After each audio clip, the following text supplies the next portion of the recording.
Rockinitis.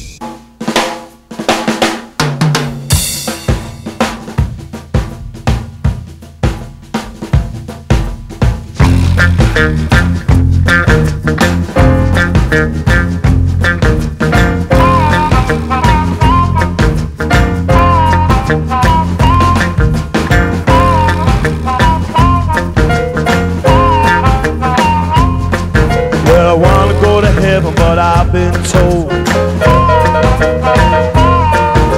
the Rockinitis has got my soul. I've been rocking and rolling till the break of dawn. I wonder if my baby is still at home. Well, I tried to make it in before the sun. Rockinitis wouldn't let me run. Oh baby, baby, give me one more chance. When I heard that beat, I just I love you so. I love you so. No, nobody knows. Nobody knows the way you make me feel. You make me feel.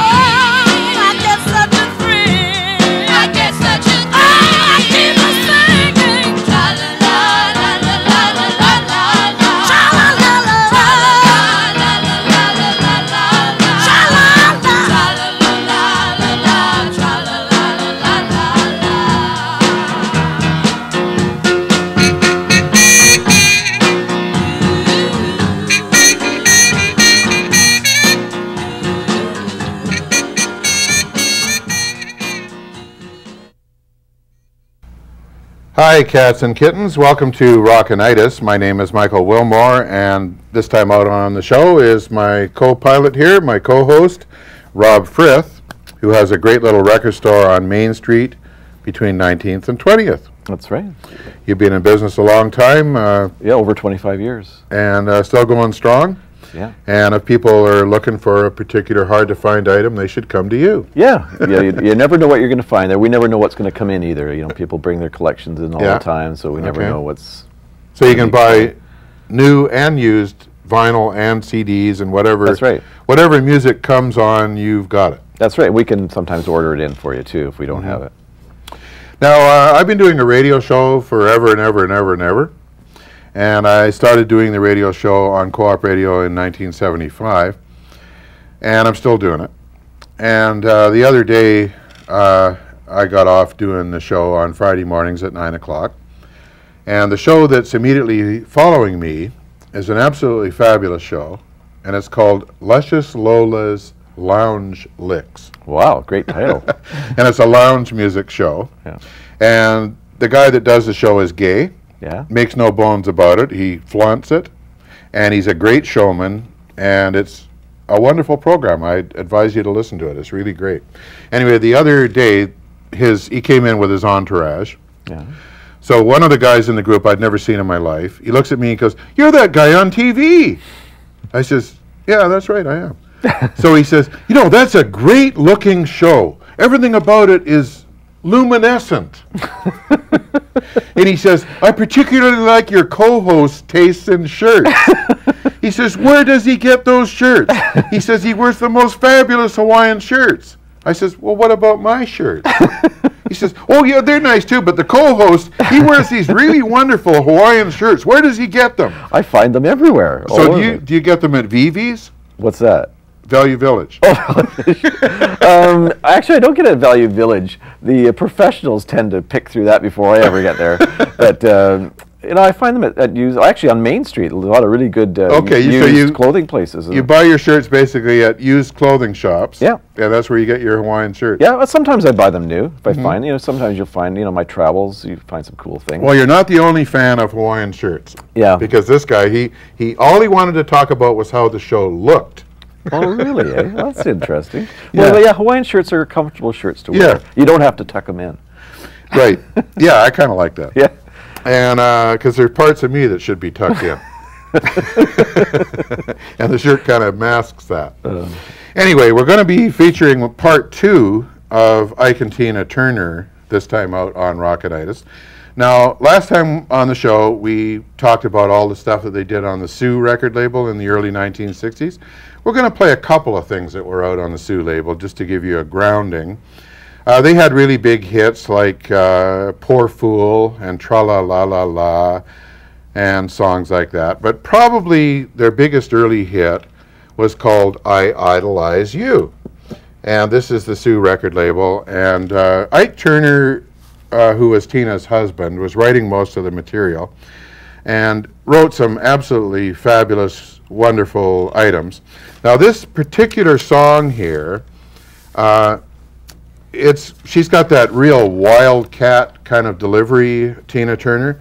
And what I always liked as a kid, when I listened to this as a really young, impressionable, you know, kind of horny young man, I listened to this and what I noticed right away was she says, all I want, baby, is some parts of you because I idolize you. So I'm thinking now, which parts are those? What parts does she mean?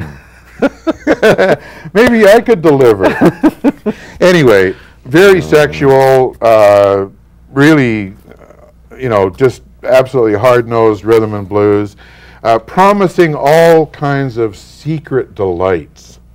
This is just a marvelous performance.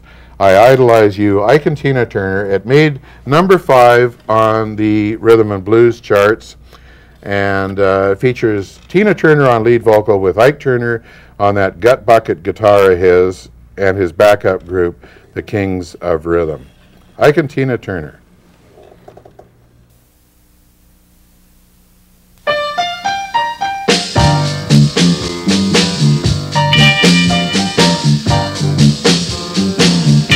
If you want some loving, yes, yes, that I'll give to you. Yes, yes, to you.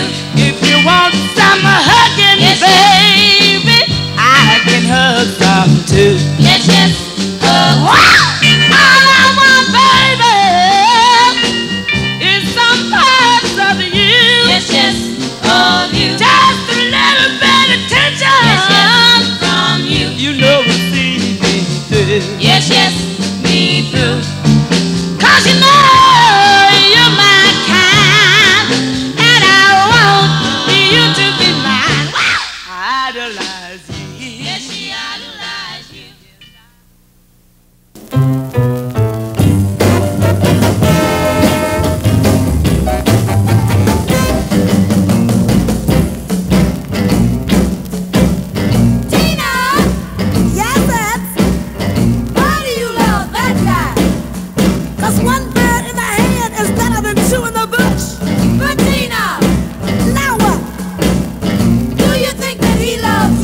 Tell you something. Look here, girl, this man is a man. I'm not gonna tell you about one more time to leave. Leave my business alone. Yeah. Because he gives me his love each and every day. And I met this man is where I go. Now, the B-side of that particular single is particularly notable because the single actually came out twice. And the initial release on the B-side was Letter from Tina, which was also a hit. Then it was withdrawn from the market and put out again with an alternate B-side. And this alternate B-side has never been available on an album, at least not on any album I've ever seen.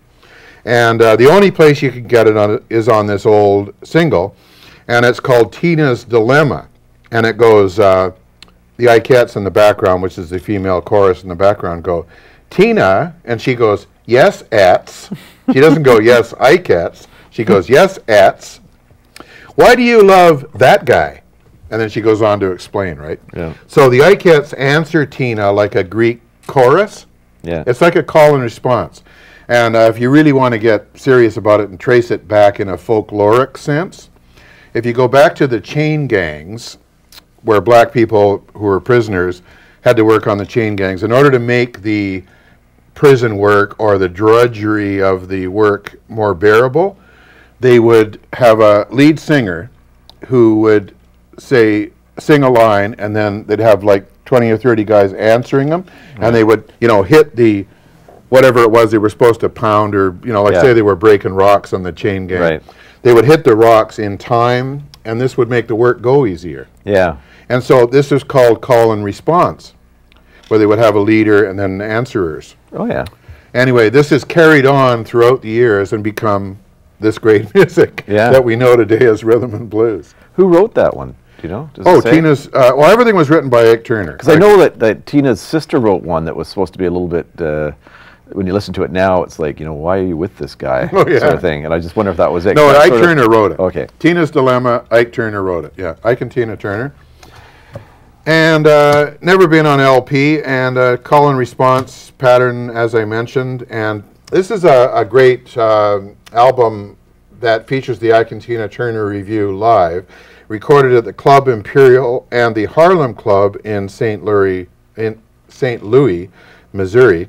And it features all the different members of the Ike and Tina Turner Review, such as the Ikeettes and Vanetta Fields, Jimmy Thomas, Bobby Robinson, and the Kings of Rhythm actually get to do a few things.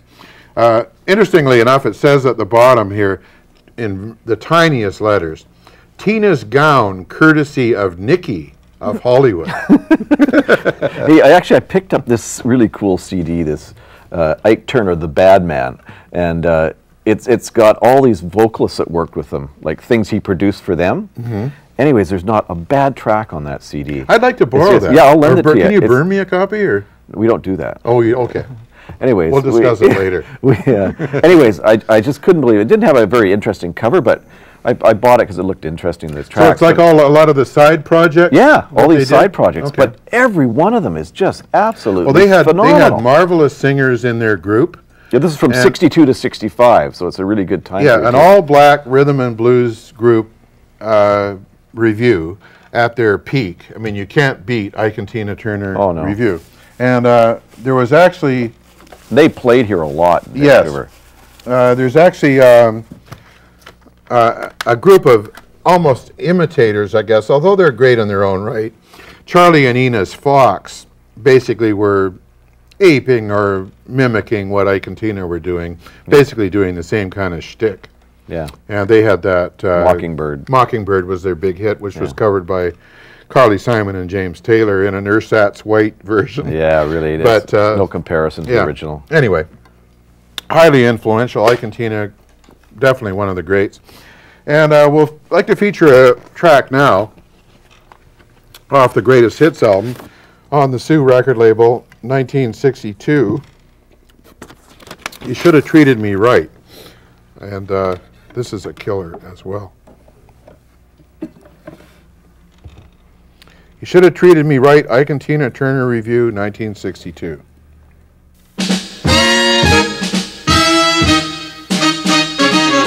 You should have treated me right. You wouldn't have to cry. And if you loved me a little, you wouldn't have to sigh. 'Cause all I want, baby, when you laugh sometimes, it just makes me feel you're mine, all mine. Before you start cheating, you're sweet and kind. Sweet and kind. Start playing around. Playing around. You wouldn't pay me no mind. Wouldn't pay me no mind. But all I want, baby, when you laugh sometimes, Sometimes. just make me feel you're mine, all mine. That actually shows off the Kings of Rhythm rather well. You can hear the horns in there. You Should Have Treated Me Right, 1962. Great stuff. And we were mentioning side projects. Yeah. Now, Ike Turner, the Ikeettes, who were the backup group that framed Tina Turner, did some great stuff. They had a big hit in 1962, which was I'm Blue, and it was also known as the Gong Gong song. It was very much in the kind of girly group style. Gong,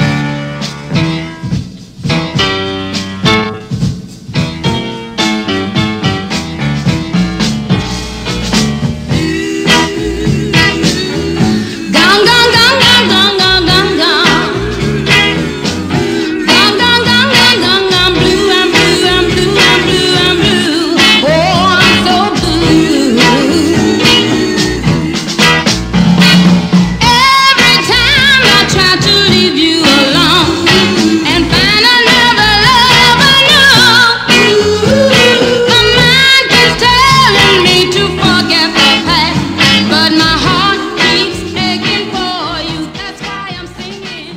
They recorded on the Kent United label, and after Ike and Tina left the Sioux label, they went to various other labels. They recorded for Kent and Modern and Loma and Pompeii and different labels like that.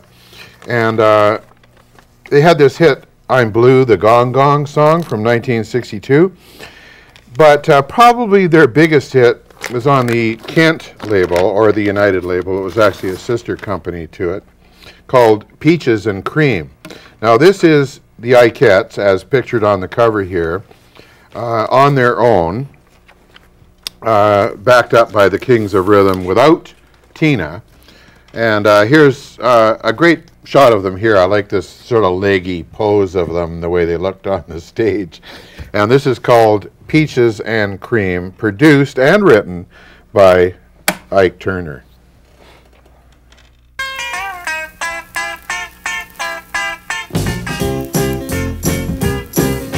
My mama told me love is not all sweet.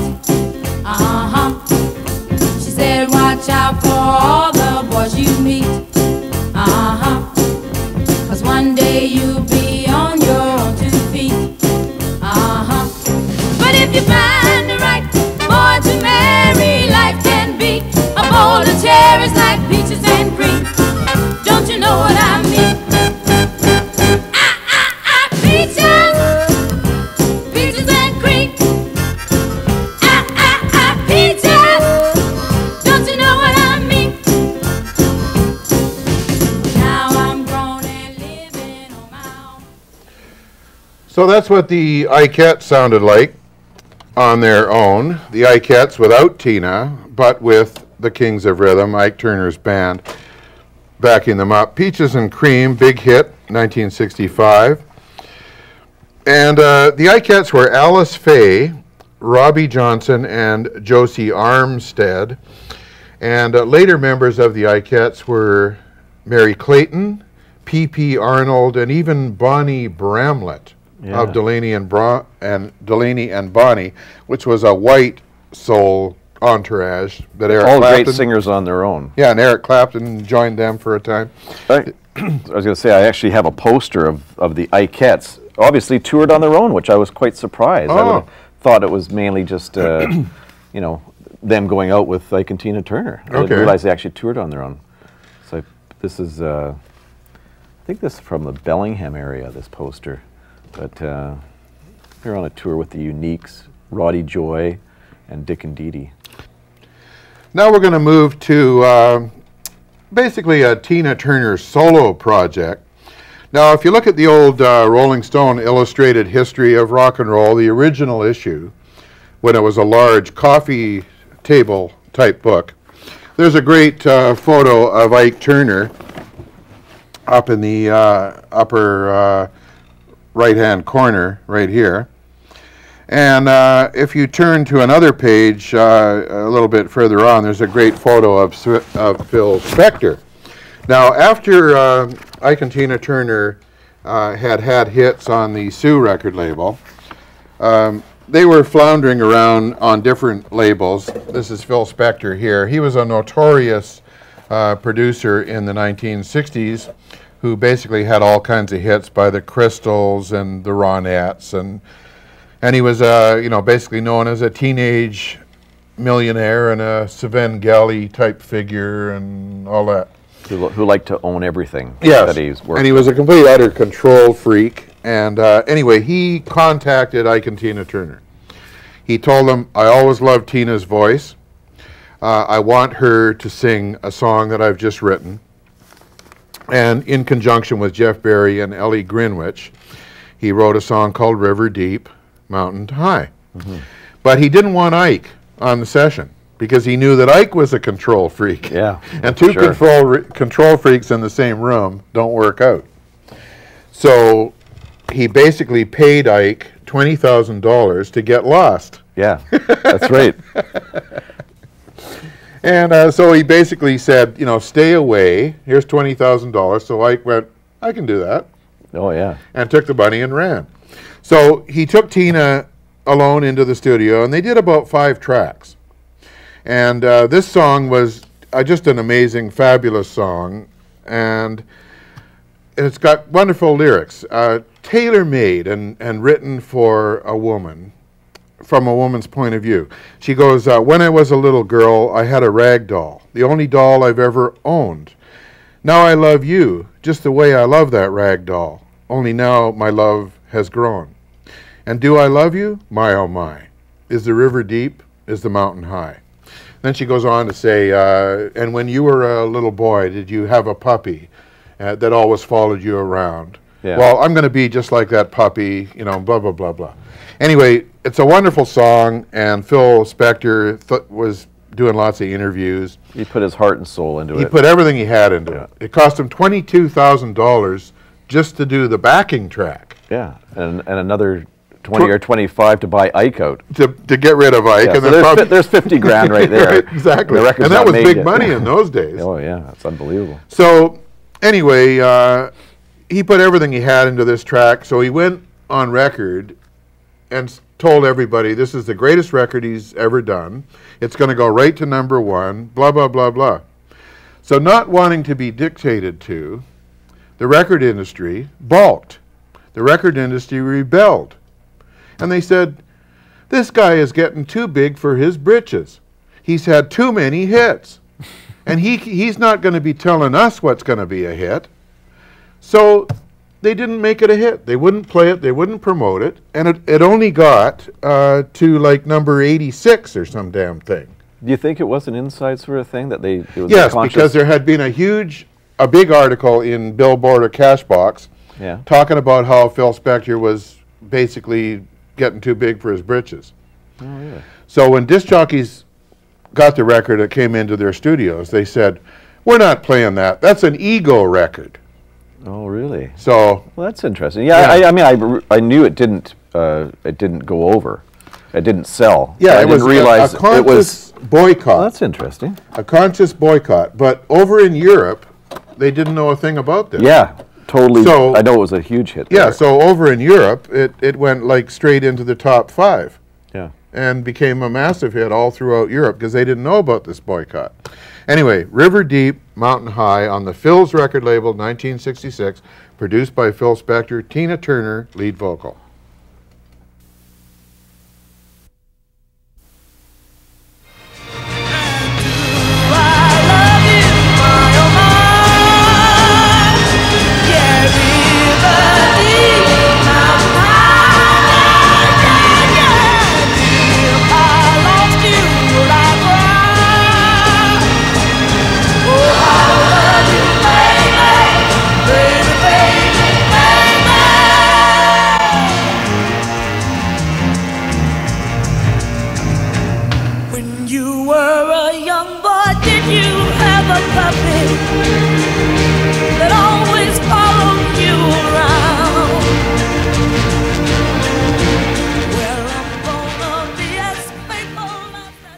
Stop it now.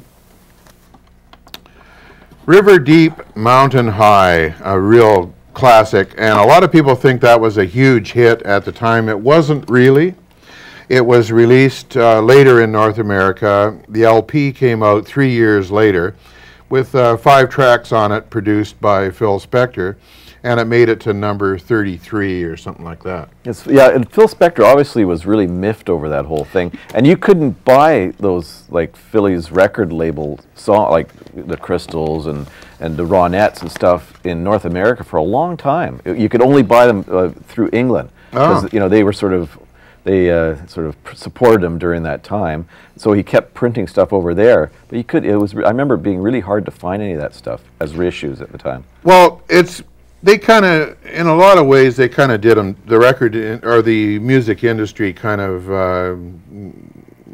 gave them a kind of shot upside the head. You know, I mean, they basically whacked him pretty good by killing this record. Yeah. And he knew it was great. He knew it deserved to be, top 5. It didn't get there, so he was so angry and so hurt that he basically quit the industry. Yeah. And went into retirement. He did a couple of more things just to fulfill contractual obligations. Yeah. But he basically quit. Yeah, Because of the fact that they killed this record on him. Yeah, I guess he financially he was fine, so Yeah. he could afford to quit. You have such an understanding way, and I appreciate you. Believe what I say. For love like yours,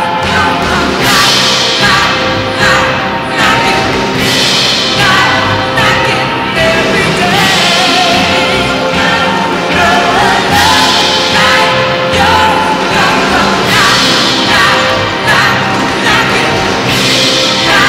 knocking every day. It's the little things you do that mean so much, so very much. You know, this group, this duo, Ike usually wrote the songs and directed the band, the Kings of Rhythm, choreographed the Ikeettes, played lead guitar or piano on the record. Ike Turner was actually 8 years older than Tina. He worked for Sun Records as a roving talent scout. He was basically a Spengali-like figure who brought artists into the Sun Apparently studios. had a radio show early on, He too. did everything. Yeah. He did absolutely everything. The guy was a musical genius. I mean, Oh, he for sure. discovered people like Howling Wolf, Johnny Ace, B.B. King, and brought It's them. hard to believe, like, when you look at like an artist's work, you know, a contemporary artist, sort of they're after 10 years of doing music, and then you look at this and you just see how many great songs that Exactly. are just so good. And when Ike and Tina were inducted into the Rock and Roll Hall of Fame in 1991, Ike Turner was actually in jail at the time and was unable to attend the ceremony. Oh, man. So he's a little bit of a rough type. Oh, yeah. And Tina has lots of nasty things to say about him in her book, I, Tina. Okay, my name is Michael Willmore. The show has been Rockinitis. My special guest was Rob Frith. Thanks very much for watching.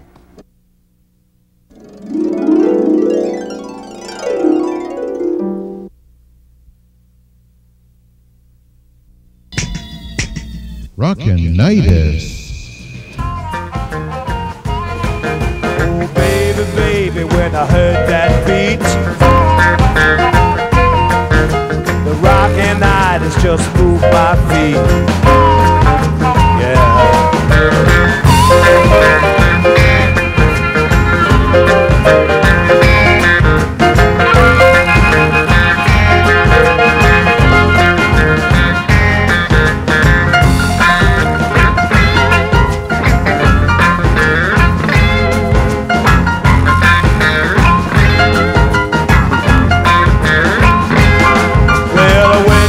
Doctor to see what's wrong. He said, son, you've been rocking much too long. Oh, doctor, doctor, tell me what to do. He said, don't stop rocking, son, till you are through.